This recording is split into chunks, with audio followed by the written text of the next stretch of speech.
தவேக தலைவர் விஜய் அவர்கள் இப்போ ஒரு ரகசிய ஜூம் மீட்டிங் மூலமா ஒரு பெரிய முடிவு எடுத்திருக்காரு.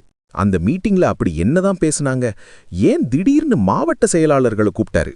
வாங்க பிரத்யேக தகவல்களை பாப்போம். முக்கியமான விஷயம் என்னன்னா 2026 சட்டமன்ற தேர்தலுக்கான வேட்பாளர் பட்டியலை விஜய் இப்பவே ரெடி பண்ண ஆரம்பிச்சிட்டாரு.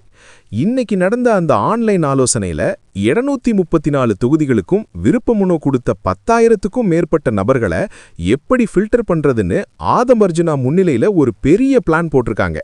இன்னொரு பக்கம் திமுக அரசுக்கு எதிராக ஆதவர்ஜுனா இன்னைக்கு ஒரு பெரிய வெள்ளை அறிக்கை சவால் விட்டிருக்காரு.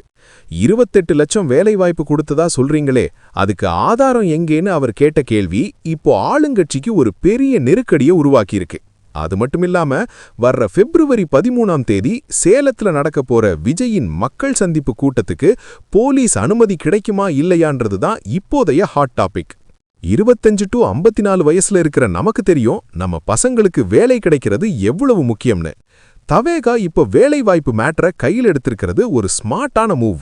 அதே சமயம் தேர்தல் ஆணையம் பிப்ரவரி கடைசியில தேர்தல் தேதியை அறிவிக்கலான்னு ஒரு தகவல் கசிஞ்சிருக்கு. இதனால தான் விஜய் இப்போ ஜெட்டு வேகத்துல வேலை செய்ய ஆரம்பிச்சிருக்காரு. இந்த தேர்தல்ல விஜயோட இந்த வேகம் ஆளுங்கட்சிக்கு ஒரு செக் வைக்குமா இல்ல எஸ்ஓபி விதிகள் மூலமா விஜய போலீஸ் கட்டுப்படுத்துமா? நீங்க என்ன நினைக்கிறீங்க? விஜயோட இந்த வெள்ளை அறிக்கை சவால் சரியானதுதானா? கமெண்ட்ல சொல்லுங்க. மறக்காம இந்த வீடியோவை ஷேர் பண்ணுங்க. லேட்டஸ்ட் அப்டேட்ஸுக்கு ஃபாலோ பண்ணிக்கோங்க.